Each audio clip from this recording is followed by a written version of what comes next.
I think we're still waiting for Chris Miller, Tom. Okay. Is Cy on? Yep, I'm here, Tom. Amanda? Good morning. Yeah, I'm here. Good morning.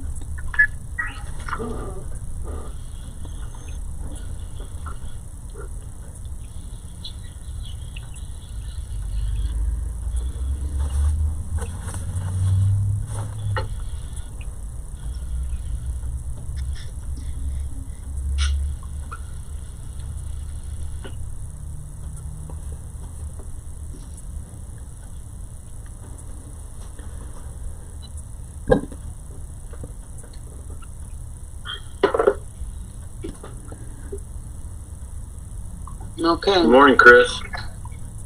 Good morning.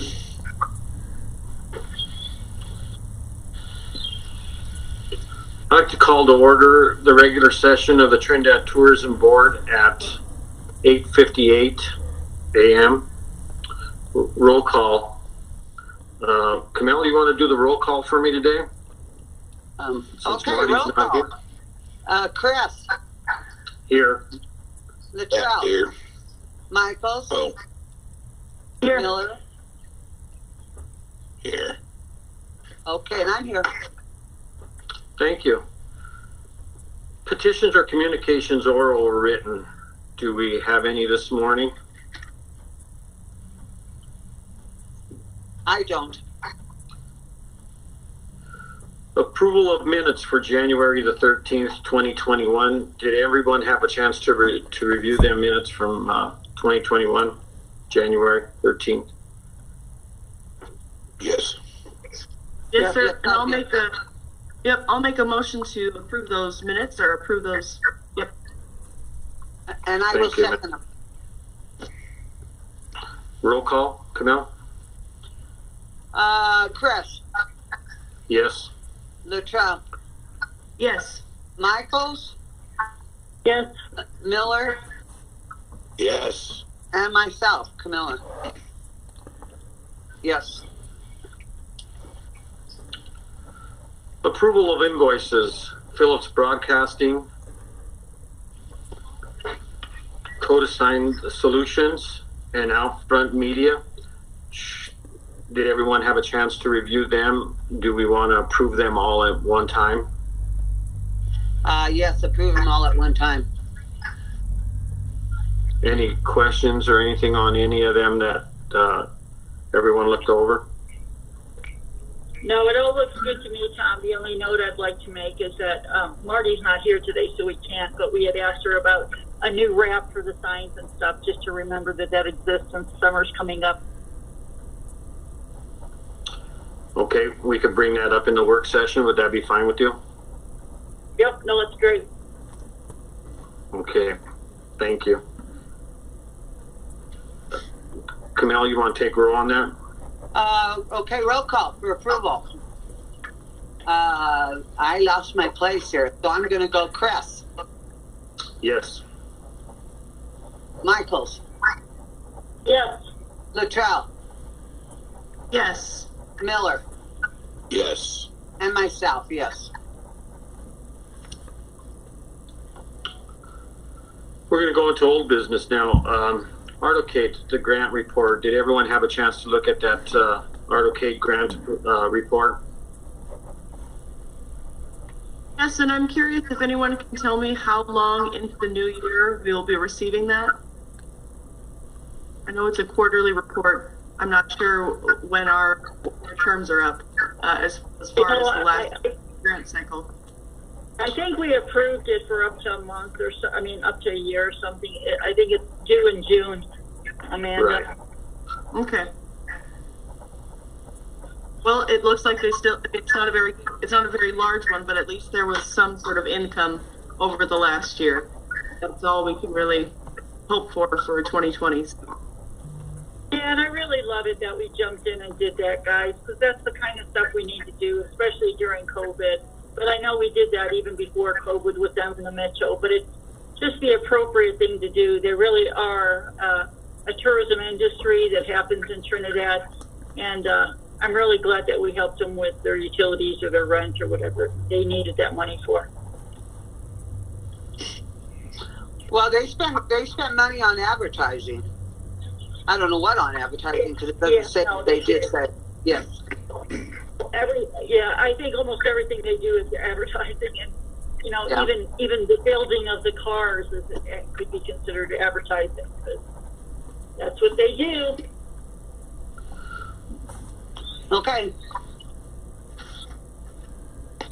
Everybody good with that?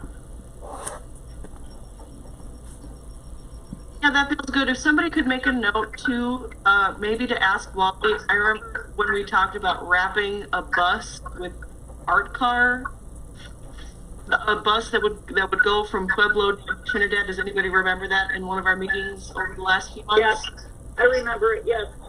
Yeah, I'd like to bring it in a work session just so we could revisit that. That'd be great. I was talking to him the other day about that, and he did mention that he's still working on that, but we could bring him to a work session. Sure. Okay, and that might be something to consider as they come to us with their grant application this year too. Okay. Yeah, and I don't know if it's able to, but we're in a meeting, not in a work session. But I think it would be really when you remind us of that, Amanda, and thank you for that. There's also the vehicles that go up from COG up to Pueblo 2 or 3 times a week. I don't know if anything could be added to those vehicles to say Trinidad that we could help support too, because those are moving billboards for us. I think once Marty looks at this meeting, she'll be able to take that information and move forward with it. Sounds great. Thank you, Tom. New business. Community readiness report presented by Councilman Aaron Ogletree. Aaron, if you would like to thank you for coming to our meeting and give us a little bit of information of the stuff that you had put together. Thank you, Tom. I had tried to touch base with Marty to get a little bit more direction about what you wanted to hear from me about the report, and I presented it to City Council a while ago. I can cover it, but I was wondering if you wanted me to focus on the parts of it that have to do with tourism primarily. That would be fine with me. There's some other parts of it that I had also liked. I don't know if anybody else had anything else that they would like you to talk about. What I'd really like to hear from you is what we as a board can take on as a project. And instead of, I think everything that you've got on that list is very reasonable, and some will turn Trinidad into the place that we want it to become. And in order to do that, we need to divide the tasks and make sure that each part of the city is taking on something that is very personal to them, or something that they know that they can handle. So us as a board would just like to know if there's something on that list that we could work on in the coming year to start checking off some of those boxes. Okay. Just some background for those of you who didn't hear that presentation or haven't seen it. I don't know if there are any of you who have or not, but the mayor, who's also on this call, asked me to sit down with people in the community over the course of a few months to get a sense of what the community was sensing that Trinidad needed to focus on to prepare for what's coming, in particular the state park having some kind of a fuller opening, and the Allegiance Elk Run mine that is scheduled to be opening this year in various stages, and bringing lots of employees, a plan to bring eventually somewhere in the neighborhood of 500 employees and their spouses and children. Should that occur, that's an enormous change for Trinidad. But on top of that, we have the state park, which is already drawing more people and will continue to do that. in increasing levels. So I talked with people about all different areas of concerns that they had, and I tried to get a sampling of people from various parts of the community, demographics and otherwise, old people who've lived here all their lives, people who are new. The parts of what I heard that pertain to tourism, I would say mostly dealt with things like messaging for the city in terms of its outreach and marketing. So the things that you all work on as far as marketing the city and helping people to understand what's here and what's coming is really critical. I'm sure you're aware of that. Let me see what else. Customer service was a large concern that I heard a great deal about, that we have something of a reputation for kind of not great customer service in terms of the hospitality industry. So waiters and waitresses who are kind of not on their game and not seeming to understand that their job is not only just to get the food there, but to create an atmosphere, some kind of a good time that the people have, so that when they go back to their place and say, you know, I went to this restaurant and we had great service. It's something that just kind of, as a community, we struggle with that reputation of not having excellent service. So that is an area that we could, I think, use some focused effort to improve people's attitudes in the service industry and training in the service industry. Recently, Jeff Peterson presented an idea that he's working on with the Center for Creative Innovations of online training that would be available to businesses in town for a really reasonable cost, to make people more aware of issues around customer service, and to get some kind of a certificate in it so that they're trained and ready to go. He has not made that complete presentation to City Council, so I only have so much information, but it's something that would cross borders. So it would be Raton and Trinidad who would have this available to employees in the area. Let's see.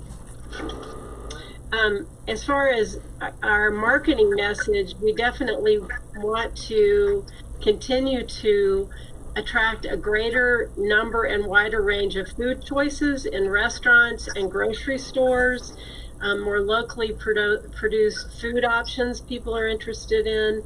And then also there was an interest in bringing a limited number of national or regional 24-hour restaurant service to the community to draw people off of the freeway, but not so much that it overwhelms our native businesses, but that it served to make people aware of them rather than flying over Trinidad on the interstate.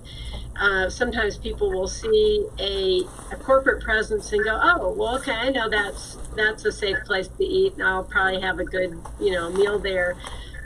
It's mostly just getting them off the interstate. I had a conversation with Cy recently where we were talking about the reason that I'm in Trinidad in at least part is because of that very thing. I was driving from Milwaukee to Tucson, and I saw a McDonald's sign, and I was like, oh, okay, I'll stop and get something to drink.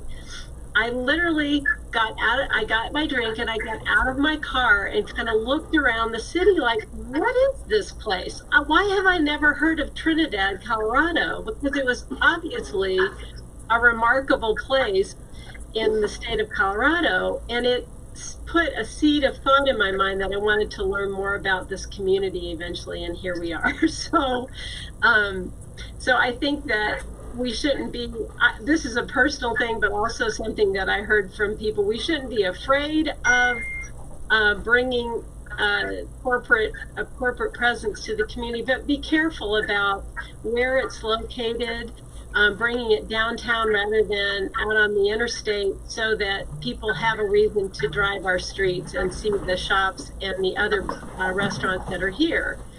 Because there's a good chance that when people get off and they say, oh, look, there's a place I can go in there and get a sandwich rather than eating at a regular fast food place, that they might do that too. But we've got to get them off of the interstate and down into our city. We need safe, fun places for people to congregate at night, and older and younger people to enjoy music. Some of that is in the works already, which is great.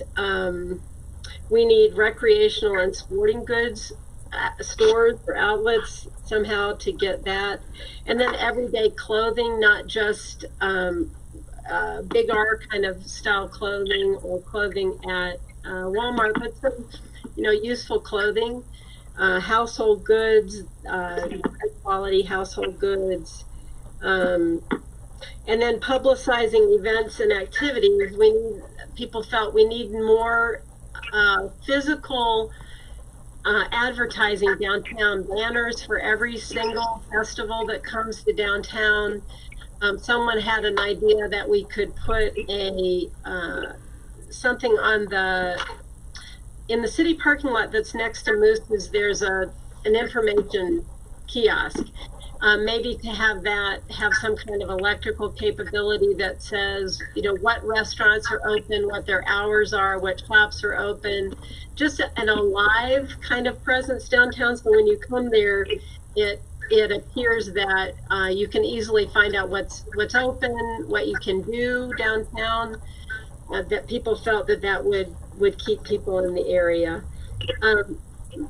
Just other general things, the citywide beautification to beautify the facades of buildings downtown in particular would be good. I know that the city's considered some kind of incentive, or maybe it was Main Street that was doing that a few years ago. I'm not really sure where that went, but for the businesses the buildings that have not been remodeled and redone, there still is a lot of work that could be done in that regard.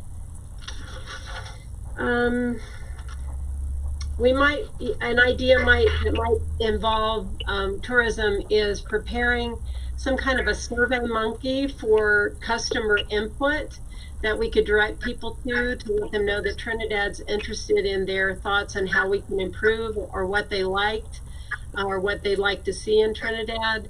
That could either be done through the city, I suppose, or an economic development, or maybe something that you do with economic development to get us some more data points on this. My report also summarized the results of the Main Street business survey that was done in 2020 that Wally Wallace expanded on when we did the utilities assistance, Renaissance assistance.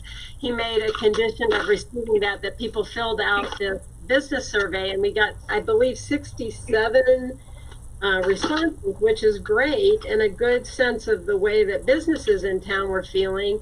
So if that's not something you all have seen, you certainly should take a look at it, but I'm assuming that you have. But it basically echoed a lot of what I was hearing from my interviews with people. There's a lot of concern in the area about being able to recruit qualified and motivated, trained employees. So some kind of a program like what Jeff is proposing might be a good way to address that. To do something with the college also might be a good idea. And I think there was a sense from that report that long-term planning as to marketing for the city is really important to have a cohesive message of what we want to say about Trinidad. We could do some work on that. I spoke with Chrissy Rogers yesterday. She wanted to talk to me about the Creative District website that she's working on, and and improving. And I talked with her about the city website, which also I think could use some work in terms of putting our best foot forward. I understand that you all have your own website that you supervise, and I think you're working with her on that as well. And she's doing some really good work. And we do have to, I think, as a city, focus on our internet presence a little bit better with everything that we have going on to appear that we're business positive, that we're welcoming people to come to town for all sorts of reasons, not only just for tourism, but for making a life here and raising children, raising a family here. I think we can work on our messaging. So that's kind of the gist of what I presented. There's a lot more information that probably doesn't have a lot to do with tourism, but I'm happy to talk with you about whatever questions you might have and hear your thoughts on it. I'm sure we all have questions for you, but we'll start with Camilla and see if Camilla has anything to ask of you about. I'm sure she's looked over this. If you don't want to go first, Camilla, we can get someone else to go first. Let someone else go first. Let me see if someone else answers my question. I'll just take a volunteer. Is anybody like to go first and ask her anything? I have a question, just timing-wise. When did you start your process of making this report, talking to people? I believe it was in early October, and then the mayor wanted the report finished by mid-December, so I finished in mid-December. I would also say, though, that ever since I've lived in Trinidad, I've been talking with people about these issues, and so some of what I reported reflected conversations that I've had since I first moved here. Yeah, 6 years ago. The reason I ask is because, I mean, I know myself and probably others are hearing exactly the same things, at least most of those. And the problem now is picking out the most important ones and doing something about them. The customer service, I've got some ideas on that. We'll talk in workshop about it, but I've seen several communities tackle that problem, and there's ways to incentivize people to be friendlier, I guess is the term, to be be happy that they're having visitors, because that gives them jobs. So there's several things in that report that I think we could at least discuss on this board, and I encourage you to get Wally and all the others involved too, because it's an excellent report. Thank you. Thank you, Chris. Any other questions, Chris? Real quick, I have to say this. You were talking about getting off in McDonald's. Well, from the time I was probably 10, 11 years old, I used to come through Trinidad with my parents, going up to Manitou Springs and other places. And I remember distinctly my mother saying, Cecil, that was my dad, that's such a cute little place. We ought to stop there sometime, as they get on down the road. And of course, when we're coming home, it's dark, and he said, well, next trip, honey, we'll stop.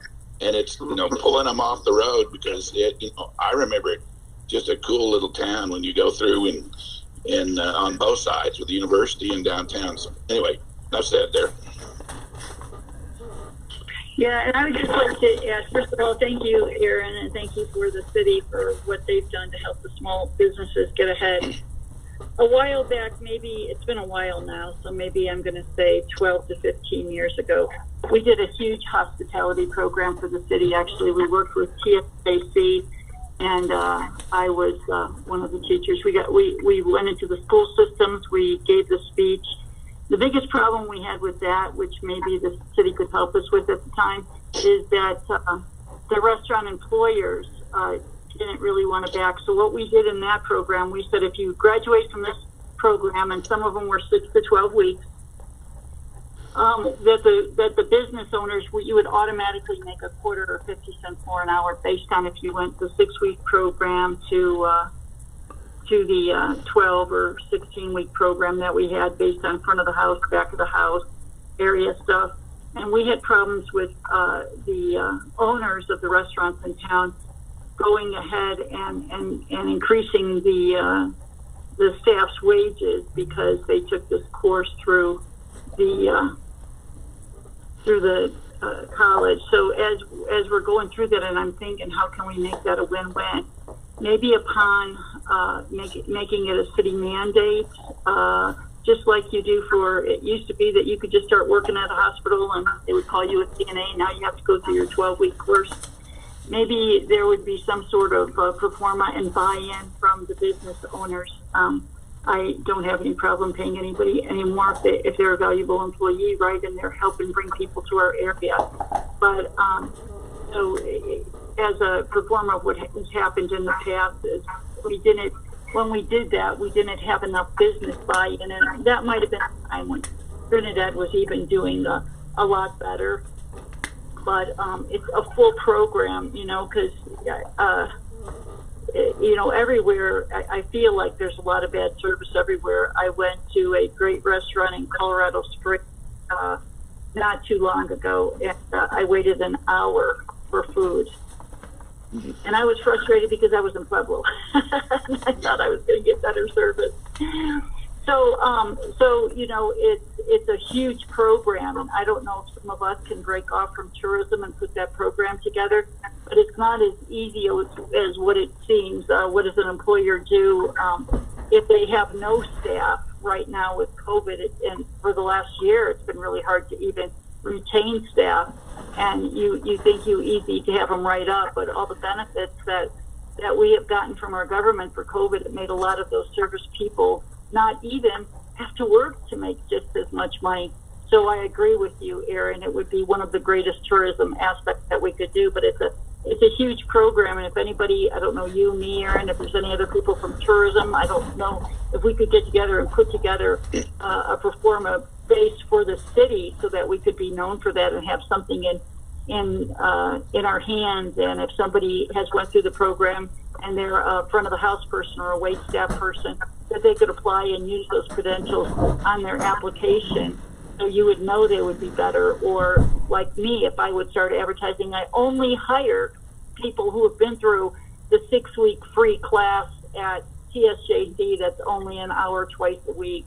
Or, you know what I mean? I agree with you. I think it's a bigger program being in the hospitality and tourism sector than what we think. And I think if we as a community want to improve that, and I surely do, that we need to get together and get the business owners agreeing that about the staff. And I always thought that would be a great way that if something new happened, you would have an email listing of everybody that's taken a course.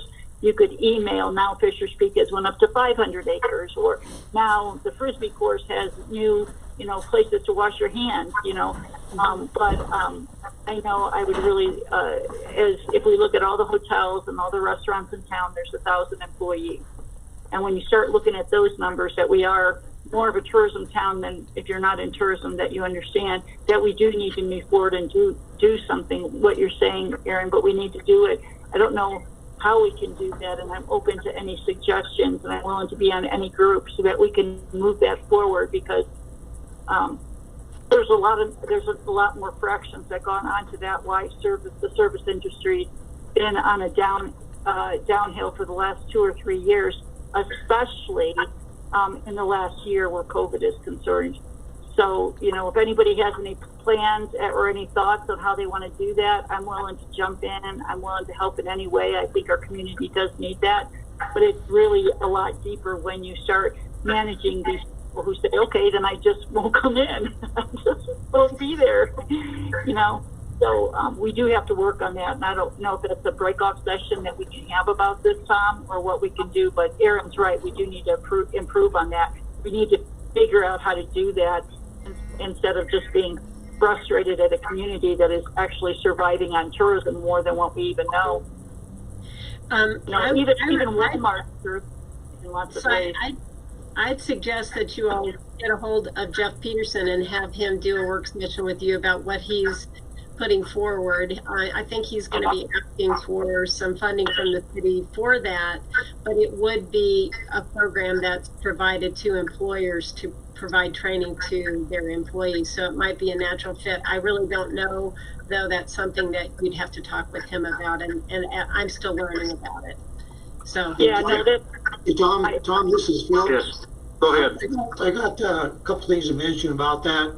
One of the things I think it would be a combination between the Chamber of Commerce and Tourism.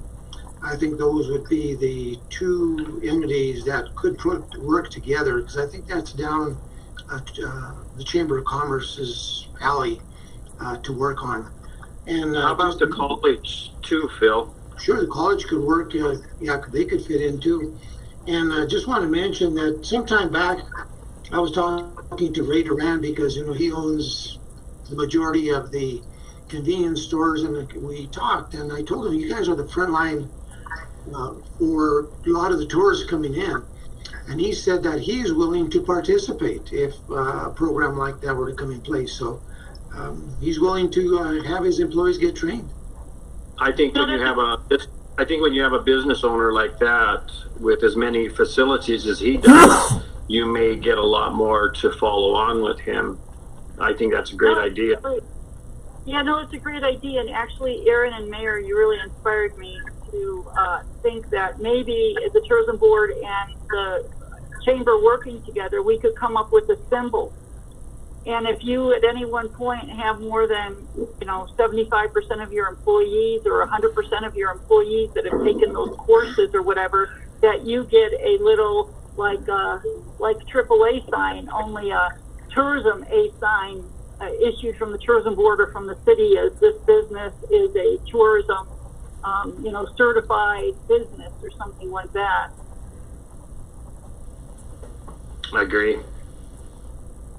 Just to have the businesses buy in. But that was our hardest point when we were doing the courses at TSJC, was our hardest part was getting the businesses to buy in and let them know how important it was, and then expecting them to pay 25 or 50 cents more an hour to the employees that took that program. So maybe we could do something off of this meeting with the chamber and start that ball rolling because of what Aaron and the mayor has said now. Yes, and Jeff also, I think he has the roadmap as to where we can go with it also. Yeah, that's great. Thank you, Aaron. Amanda, do you have anything you'd like to ask? Yeah, I certainly agree with everything that's just been said. I obviously, am in charge of Bob and Earl's and have worked in the service industry since I was 14. I had the luxury of being trained by corporate restaurants to show me how to be a good service person and work in the service industry and be successful. And I think that is something that we are truly lacking in a small town where you don't have an orientation or some sort of training that starts before you even begin your career as a host or a hostess. So I'm all in for that. I think that retaining high quality employees has been the hardest part about this job in this town, and I do see it as an incentive, just as an incentive for employers to have high quality employees, that this would be beneficial. But like we said, it has to be beneficial for the employer and also for the employee and for the restaurant and the town as a whole. So we can discuss that at a time. Something that I definitely think I have a lot of experience with as far as service industry and training employees how to be high quality and to treat your guests with the utmost respect. And it's a hard industry. Sometimes you just have to bite your tongue and do your job at the end of the day, and just be that face, be that person who is always responsive and always going to be taking care of the guests. One of the things I saw on the readiness report that we would be able to take on would be some sort of banners. We've already been discussing getting together some sort of banner idea for downtown. We had a lot of ideas, but if we could kind of scope that in onto just doing the certain activities or the events, that might give us more of an idea of where to go with it. Obviously, we face the only, it's not a problem, it's our hurdle to face, is that we have to be careful with how we spend our money. It has to be spent in a certain way on advertising. And so if we can help with those banners, that might be something that the tourism board could, accomplish by the end of summer 2021. That might be something that we can at least get moving and get it done on our side, which is something we've been talking about, but also fulfill that box to be checked. Amanda, on the banner part, one of the things is we have 2 poles on Animus that we normally put a banner up on anytime we have an event going on. That banner sits on Animus. I had talked to Mike about putting those 2 poles like that on the entryway of Main, and which would be off of Santa Fe Trail. And that would be that right there where Sonic is at. If we could have a banner there, and also on Commercial, right before you cross the bridges, across the Commercial Street Bridge. That way, when you're coming off of the traffic, you're actually seeing those 2 banners. He told me that he thought they had those poles, but I think that when you're coming off the highway, you see those 2 banners, you actually know what's going on in the city of Trinidad. That's where I think the 4 poles should be placed.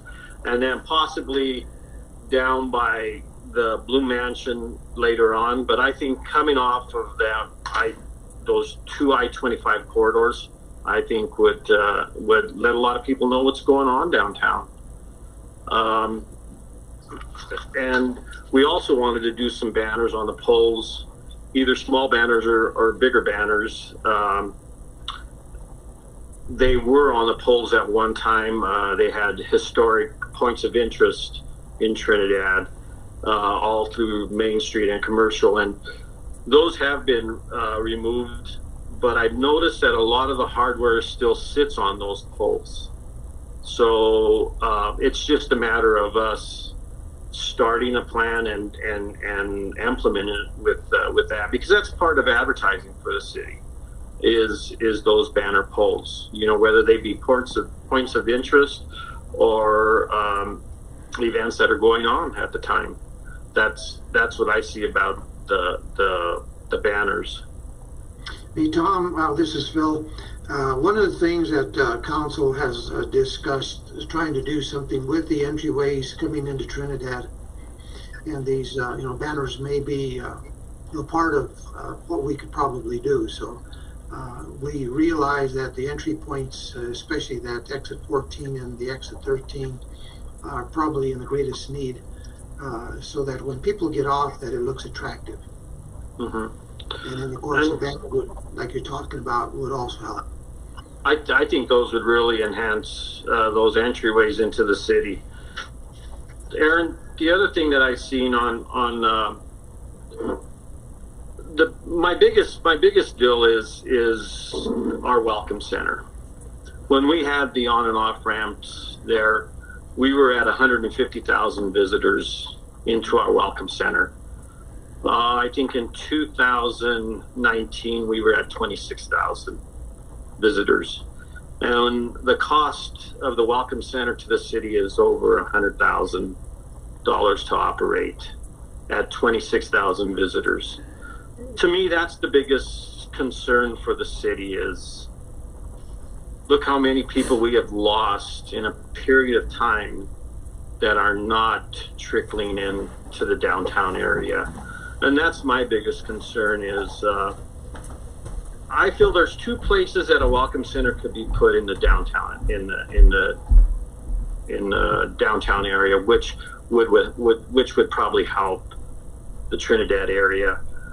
And I think Marty has another idea as off of exit 11, I think. And my point of the exit 11 part is if we put a welcome center there, you already have a fast food restaurant, you have a service station, you have the motels, you have Walmart. We put a welcome center there. We're liable to just totally bypass Trinidad once you get all your information, your fuel and everything. My thing is, I want more people on Main Street for our local businesses. We all know Walmart is and all box stores are killers for the Main Street. We have to find a way to get people into our downtown area. We do now because of the marijuana outlets. We have a lot more people trickling into the downtown area than we have had in probably 20 years. Me growing up here all my life, Trinidad has always been a busy hub for, regulars and people just traveling through Trinidad. And to me, I think the biggest concern is the welcome center. And the other thing that is my concern is the appearance of our city. I feel that the appearance of our city, we need to really work at that, especially buildings that have no one has been in for a certain amount of time. I don't know if there's an ordinance, but I do feel that we have a couple of eyesores, and we have a couple of buildings that are just like the space to create. I mean, that's the vision, what Mr. Chimino has come and done with Commercial Street. I can remember Commercial Street was not as great as Main Street, and now it's surpassing just because of the visual, which when you go down Commercial, you just see so much that is going on down there. And I think that there's so much that needs to be done to our downtown area. That's my feeling about that. And I thought about how you talked about parking, and this also is we don't have a lot of parking, and that's what really needs to be worked on is the parking. And I do agree with installing parking meters on Main Street, because it's a convenience. It's convenience for you to go in and out of a business in a certain amount of time and not be able to stay there for an hour or 2 hours. If you're going to stay there, that's fine. But a lot of people are staying all day, in these downtown areas. And if you go to Denver, there's parking meters everywhere. You go to Springs, there's parking meters. Everywhere you go, there's parking meters. And I don't believe it's a huge revenue generator, more than a deterrent than to stay parking in a place all day. That's kind of the way I see that. And there is a couple of areas that I see that could be created as parking lots. There's two areas the city could lease off of First Street behind First National Bank building. There's that parking lot there. There's also some parking that's the Trinidad National Bank has done, but also as you go up farther up Commercial Street, there's another area that could probably be leased as a parking area. I just think that all these areas ought to be looked at for potential parking for people coming downtown. My biggest thing is I would love to see the Welcome Center on Main Street, which I don't know if you're familiar with it. I don't know if Phil has talked to you about it. There's a piece of property behind JR's on Main Street, which is the Sonic. Across the street is JR's. There's a stretch of property that from the back of JR's all the way to the Riverwalk, that belongs to the state. That's where I feel that the Welcome Center would be an awesome place to have people park there. You have the Riverwalk that they can engage in. you have Main Street. You'll be able to have some type of parking there. I believe that, to me, that's what really enhance Main Street. If I could jump in, I think. Go ahead. I hear your concern, and I agree. I think it would that location would be a highlight to any kind of a trail system that we would build. I have kind of envisioned that it would be a great marketing tool as we're trying to also market ourselves as an outdoor recreation place, that Trinidad is where you can stop on a very long drive and take a walk by a river. You know, stretch your legs, let the dog have an area for dogs to relieve themselves. Make ourselves known, because I've driven, and it sounds like some of you too have driven these long distances. There's nothing before Trinidad for 2.5 hours. There's really nothing for another hour and a half.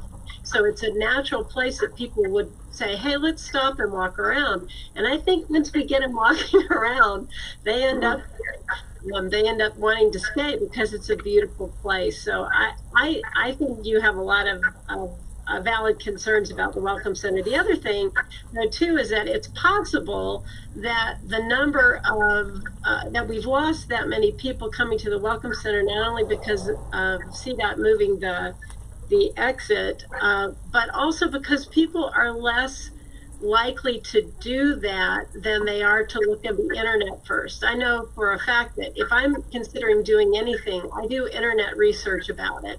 So if we don't have our best foot forward on the internet, we're going to lose people. They're not going to stop to go walk around a Welcome Center.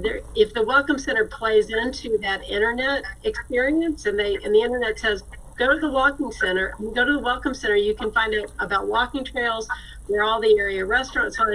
So it directs people there, not just assuming that people are going to, as a natural course, stop at a Welcome Center. I think that the two have to be combined. I agree in the whole beautification thing. I think we could have such a more beautiful downtown area if people put a little bit of paint and cleaning on their buildings, you know, just to make them look as well as they can at a very low cost. I think that would make a difference. The parking thing, a lot of people talked about the idea of using the parking under the viaduct area more effectively, especially for festivals, and I think that's a good idea. But yeah, we do need to expand parking, and also a part of our customer service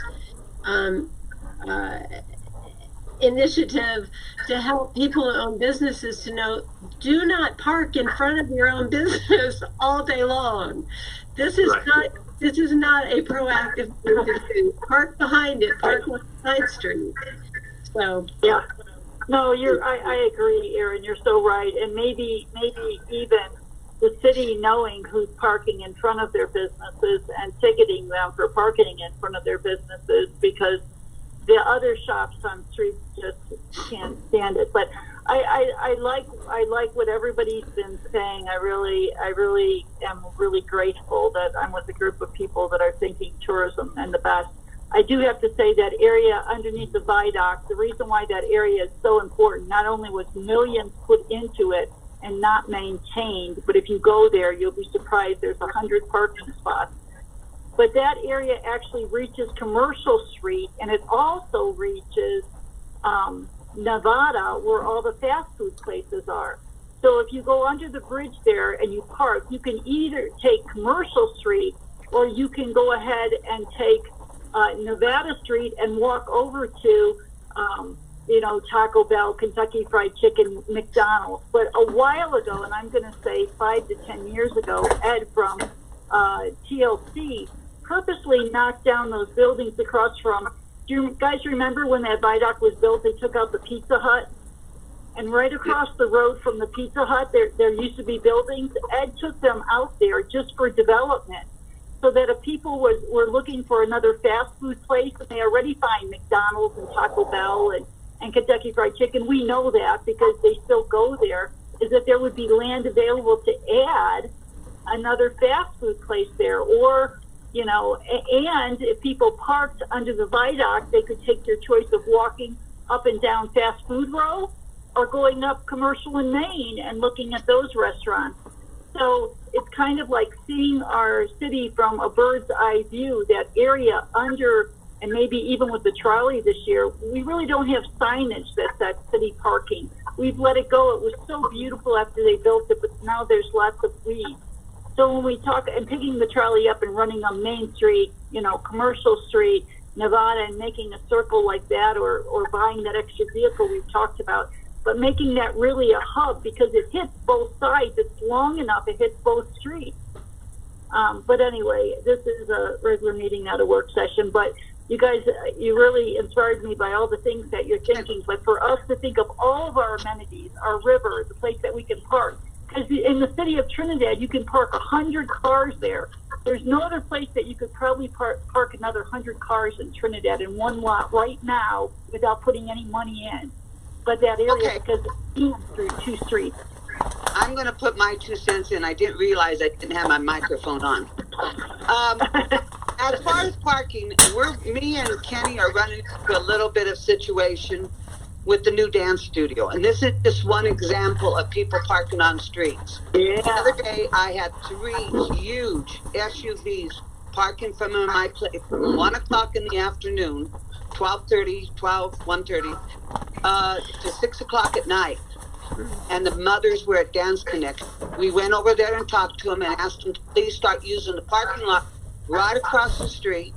And they said the mothers refused to because they don't want to walk their children across the street. Sometimes I don't blame them, because if you are parking on Animus and turning on Main, you go from 0 to 50 in about a second, and they won't stop for you. That is our biggest problem. But these people, and when the summer comes up, and this little dance group parks all day there, that is going to be rough for us. That is going to be very, very rough for us. But on that note, let me continue, because that's just a complaint, and hopefully we work it out with them, that they're going to tell their mothers to park across the street. My next thing is, I get a lot of tourists in my store.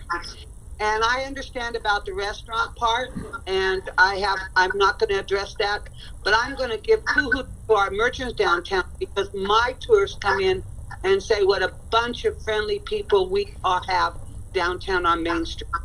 My biggest complaint on my Main Street is it's dirty.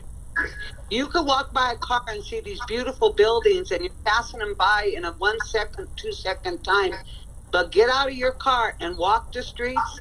I'm in the process of cleaning the dirt out of my gutters, in front of my curbs, and the side of my curbs. It's taken me 3 days now to haul dirt and leaves and trash out of that place. This is what our tourists are seeing when they walk the city of Trinidad, the streets. That I went for a whole year, people telling me, Stacey, it's a shame that all these buildings are empty. And I said, oh no, they're not empty. So I give them my 10 bill, how the building is being remodeled. All right. But they also see dirty windows. The building at the end of my block, you cannot walk by there without glancing downstairs. And it is filthy. Absolutely filthy. There's blankets down there. There's trash down there. I don't even tell people anymore about that area because I'm embarrassed. And I've been a resident of Trinidad all my life, and I do not like to see my city of Trinidad with dirty windows, dirty plates in the street, because that's what our tourists are seeing when they're getting out of the car and walking to our buildings. You guys have no idea the comments they say to me. They love our stores. They love our people. It could be a little bit, and that's my complaint as a merchant. It is rough. I know exactly what you're talking about. People parking in. I yelled at 3 people yesterday for parking in front of their stores all day. I said, "Why are you doing this?" Well, because there's nobody. Baloney. You still shouldn't be parking there. So I am done. But I agree with everything as far as everybody else's comments, the banners and everything. But I am talking about a merchants. Hey, What Tom, I'm seeing. Hey, Tom, this is Go ahead, Phil. I've got a couple of things that maybe be consequential to what everything that has been talked about. Great. Somebody first started talking about how do we jump into, or how does tourism jump into the entire process that Erin has brought forward with her report. Something that's upcoming is that we, along with the county, had received, because they helped participate in the DOLA grant, and that is a $350,000 grant that we are receiving, and it has to do with the connectivity from Fisher's Peak into Trinidad. And the other thing that we're looking at, and that's we're also looking at, we've also allocated some money for a traffic study for downtown, because we know that traffic is going to become a problem downtown. So one of the things is that with this DOLA grant, when that is all said and done, and I'm not sure when that is actually going to go out for an RFP, once that's completed, then we will be able to define maybe where the Welcome Center should be placed, the best placement for it. Other items, the parking, the traffic patterns in town, all this type of stuff is going to be something that we will need to look at. And at that point, maybe we will probably begin to get the different organizations in town maybe to pick something off to try to help with. As far as, and I agree with Kamala about how we need to clean up the community. And I've been mentioning that in council sessions, but the biggest problem that you have is, I'm not sure why we don't have the business owners, many of the business owners who just really don't take the time to do the cleanup, to wash the windows, which is something that's easily done if they do it even, once or twice a week. The last thing that maybe I wanted to mention, that there was a mention about some of the buildings that are maybe in disrepair outside, a little bit of lipstick on it would probably help. And council is currently going to start working on an incentive program, and I believe that part of this incentive program that could be utilized, and Aaron, I think you'd probably agree with me here, is take some of that money for incentives to incentivize maybe some of the business owners to do a little rehabbing on the front end of their building and dress them up. It would only enhance their building. So, and parking is something that is an issue. I've talked to Mr. Valentine about that. We've had different conversations as to where to put these. One of the things that I wanted to do last year was to have a retreat, which at that point in time we were going to be able to sit down with council and all of staff and come up with things that we need to get done. Unfortunately, that did not happen because of COVID-19. So Mike and I were looking at possibly having a way to get that accomplished this year early, because I believe that a retreat is really, really essential. So that was a couple of things that I've just wanted to mention. Thank you, Phil. One of the things I feel which is a safety concern and a quick fix, is maybe to put that little sign that's in the front, which runs across the street from Danielson's to that secondhand store. Maybe that could be put over there from that parking lot on Main Street to that dance studio. Maybe that would encourage and help those parents for them walking their kids across that street. I have grandkids, and I think that is a huge safety concern on Main Street. And it seems like a lot of people abide by the one that's over by Danielson's. And I think wherever there's high traffic areas, that sign in the middle of the street should be put, because you want to protect everyone who is in the downtown area. And another thing, Phil, I think if you just took maybe a 1 or 2 block area and just purchased some parking meters to get a feel of how people respond to them, and keep an eye as to how people will not park in them because they have to pay, because when it comes to the dollar, and some people they may decide, well, maybe I could walk a block away instead of putting $1 or $2 in with them. I think by not doing anything is the bad part of it. If you try something, maybe you can continue by block until where you have everybody, responding in that way, because you have Camilla going out and telling people not to park there, and it's just a confrontational thing where you have a meter, you pay or you don't park. It's and you'll use the parking areas. You have a nice parking area on Commercial. You have one on Main Street, and there's other areas where they could be developed at. But that's what I feel about those two things right there. Okay, I want to clarify something. I didn't have a confrontational thing with anybody. There were 3 store owners that I knew that parked there all the time. I kind of told them I wasn't. There was no fight or anything like that. No, I'm not saying that it was. It could be confrontational. I didn't say that it was. Okay, it could, but that was basically, I looked in, and I was on Commercial Street, and I told them to quit parking there. I'd be scared of you if you came after me. Yeah, you bet. Hey, John, the biggest problem that I see with parking meters is that if we are going to attract tourism to come into town, and there are some restaurants downtown, and if they want to stop in and they want to have a dinner, and it's going to take them, one might want to spend a couple of hours there, it may detract from people wanting to park. Because they've got to come out and check the meter for every little while or after the hour to make sure that they're legally parked.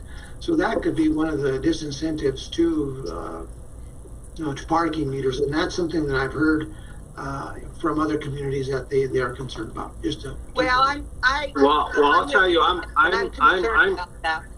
I'm trained, because if I go to Denver, if I go to Springs, I know I'm going to park on those main streets. I'll pay the money to park to walk to a restaurant. I do it all the time, and it doesn't bother me at all. And if you're coming to park for dinner, normal parking is from like 9 to 5 is where you would pay for the meter. After 5, in most places, you don't pay for that meter. So it's more of a deterrent to take that parking place all day long in the downtown area. And if you go to any of these big cities, they all have it, and even they're even charging to go into parking garages, parking lots. We don't. But I do think that it's an experiment that should be tried, and if it doesn't work, but I do believe it will work.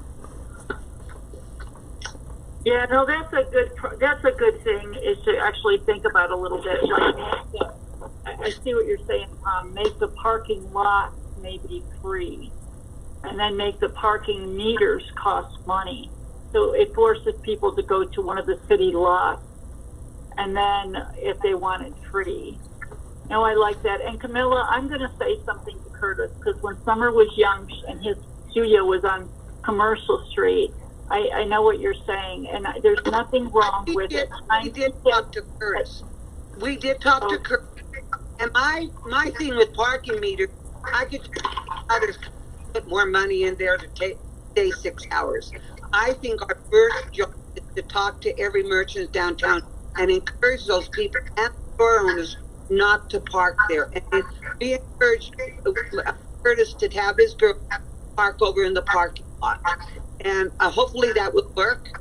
I could just see a mother out putting $2 more dollars to stay there. I don't see parking meters work in my area, but no, there is a parking. And I do see restaurants. If you come restaurants by me, they park there in an hour and a half. They're gone. I did the same thing with Stay Fit. People were parking in front of our shops. We went over and talked to Bob. He told everybody to start parking in their big, beautiful back parking lot. And I never had anymore with that. So, hope Curtis, we will clear that up. But I would like to see a slow sign put down, maybe even closer to my street, because those cars recently, within the last week, Just the other day, I seen a semi, an 18, coming so fast because the light was green. I was shocked as fast as he was coming through our town. And I knew he wasn't stopping for no deliveries. I mean, they were moving. I've seen more semis come through our town in the last 2 weeks on our main street. They are going fast. They are going fast. But if you stop and just stay on our corner for maybe an afternoon and watch the cars accelerate from Los Animas Street to Main Street, you'd be surprised how fast they make that corner, how fast they gun it. That has got to, people have got to start slowing down Main Street. And I don't think a bump will do it. I'm personally don't want to go over no bump, but I think those slows will make people stop. Even putting a stop sign on my corner, sorry, I'm all for that. Make them stop within a block. Hey, Tom, I got one final thing I wanted to say about Go ahead, Phil. Aaron's report. I have passed that report on to THK, who is doing the master planning process for the Fisher's Peak. Trust for Public Lands and Nature Conservancy and the Parks and Colorado Parks and Wildlife have all received that report because we feel, when I looked at it, I felt that it would be very good to try to incorporate into not only this DOLA grant, which they've received as well, but for the THK that is doing the master planning process, so that they've all seen it and they can incorporate that into the entire plan. That's excellent. The thing I feel about it, I think Aaron put a lot of effort into this. Yes, and thank you. I think that it's a great roadmap for the city to follow, and I think that the city needs to do their part, the businesses need to do their part. We as a tourism board are 100% in on anything that we could do on the advertising part of it. I would like to see those banners and those poles put on those two areas. I've talked to Mike Valentine on that. If I could get you and Aaron to talk to him, we would buy the banners.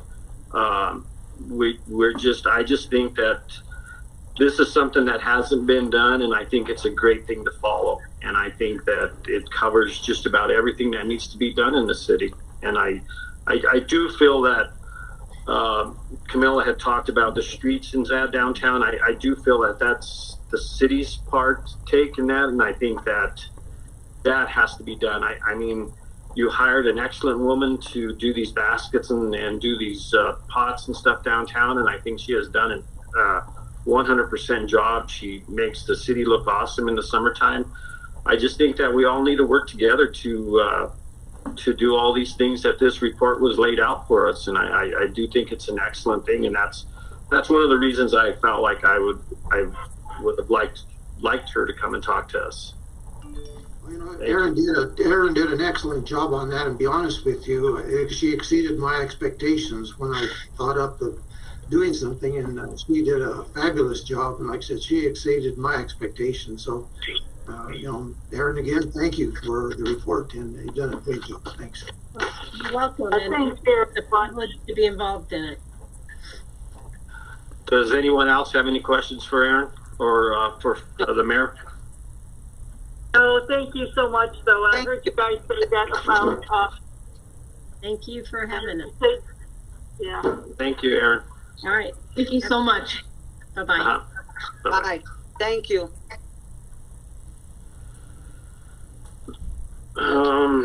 Anybody else have any? No, just that I'm going to tell Curtis he needs crossing guards. If somebody's talked to him, that's ridiculous. There's all those mothers. I was one of them. You wait in there for your daughter to get done for an hour. He just needs to, when his classes start and stop, to have one of the mothers be a crossing guard. Yeah. Yes. Yeah. You know? Next meeting, February the 20th. Go ahead. No, I'm just really glad that the city's really, where they're at right now, and they're trying to bond with tourism and do as much as they can for the downtown area, because we need sessions like this, even small sessions like me going to tell Curtis he needs to have crossing guards so that we make our community better. And another thing, Camilla, you're so right about is smaller communities to take them safer, and we've talked about this in the past. It's been recommended to us that we need more stop signs in the middle of our town. People don't race as much when we have more stop signs. commercial street, it needs one more stop sign on it too. Oh yeah, the other end of town, where at the west end after the light, I mean the east end, they don't go as fast down there as they go down to our end. Our end is a much faster street. They once they hit that light, being a commercial, they gear it up, and it is kind of scary out there. I don't blame those mothers for not wanting to cross there because it is a fast. Sure, I agree. Hey, Tom, this is Phil. Yes. One final comment I wanted to tell all of the tourism board that if you want to listen in tomorrow night, I have my State of the City address at 6 p.m. It's going to be on YouTube. You can also link in by Zoom if you want to get a hold of Marty. Could probably get that information and pass it on to everybody. And like I said, it's going to cover pretty much everything from A to Z, from what's happening last year to current to next year, or the current year, what we're planning on doing. So it's typically my past years have been, 30 to 35 minutes. This is probably going to take maybe 40 to 45, maybe even 50 minutes of time, but it's pretty detailed as to information that I need to pass on to the citizens of the community. So it would probably be worthwhile for tourism to listen in, on my State of the City address tomorrow night at 6 p.m. Thank you. I'll do that. Excellent. Thank you, Mayor. Anything else, anybody? Our next meeting, February the 24th, 2021. It'll be a work session. This meeting is adjourned at 10:09 a.m. Thanks. Have a good day, everybody. Okay. Happy Valentine's, everyone. Yes. Happy Valentine's, yes. Thank you.